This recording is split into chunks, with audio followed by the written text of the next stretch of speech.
As I was reading the book of Jonah, something really stayed with me. God told him to preach to Nineveh, the brutal capital of an empire that oppressed his people. Jonah didn't just hesitate. He fled. He boarded a ship for Tarshish, heading as far as he could in the opposite direction. Why? Because Jonah knew God. He knew that if the people of Nineveh repented, God in his nature would forgive them. Jonah didn't want them saved, and he didn't want that. But even in his running, God was still there. Even in the storm, even in the belly of the fish, God was already there, not to crush him, but to pursue his heart. Jonah hated grace when it covered the wrong people until he realized he needed that same grace himself. The story of Jonah isn't about a fish. It's about a God whose heart is far bigger than our own capacity to forgive. God allowed a great fish to swallow him. Think about that for a moment. Jonah could have died. That could have been the end of his story. But God didn't allow it.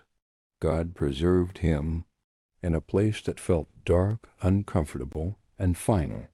And sometimes we find ourselves in places like that, places we never expected to be, places that feel like the end. But maybe it's not the end.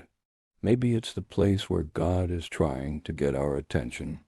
Because inside that fish, Jonah began to pray. He reflected. He repented. He turned back to God. And it made me realize something. Sometimes God allows us to go through difficult seasons, not to destroy us, but to bring us back to Him. Not to harm us, but to humble us. Not to end our story, but to redirect it. And when Jonah finally obeyed, he went to Nineveh and preached. And something incredible happened. The people listened. They repented. They turned away from their evil, and God forgave them. But instead of rejoicing, Jonah was angry. The very thing he feared, God's mercy, happened, and it overwhelmed him so much that he said, "Lord, take my life." And this is what is so powerful. God didn't respond with anger. He didn't rebuke Jonah harshly. He responded with care. God gave Jonah a plant to grow over him, to give him shade, to comfort him in his discomfort. And for a moment, Jonah was relieved. For a moment, he felt okay. But the next day, the plant withered, and Jonah became angry again. And this part hit me deeply, because sometimes in life, you go through so much, and then God gives you something small, something that brings you comfort, a moment of peace, a person, an opportunity, something that feels like relief. But then it's gone, and suddenly everything feels heavy again. You start asking questions like, why would God give me this? Just to take it away? Why does this keep happening? Why does life feel like this? And in that moment, God asks Jonah a question. Is it right for you to be angry about the plant? Jonah 4:10, and then he explains, you cared about the plant, but you did not labor for it. You did not make it grow. It came up in a night and perished in a night, and that's when it really hits. Jonah didn't create the plant. He didn't sustain it. It was a gift, and yet he was angry when it was gone.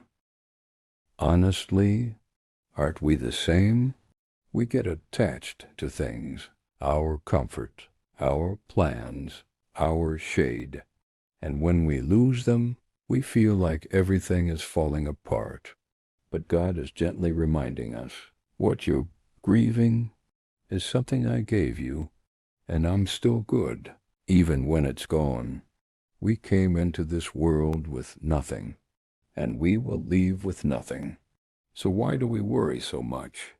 Jesus said, which of you by worrying can add a single hour to your life? Matthew 6. Worry doesn't change anything. It doesn't fix the situation. It doesn't add to your life. It only takes your peace. And that's why Jesus tells us something so important. Seek first the kingdom of God and his righteousness, and all these things shall be added to you.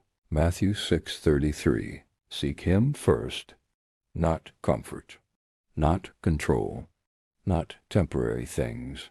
Because when we focus on what is temporary, we lose sight of what is eternal.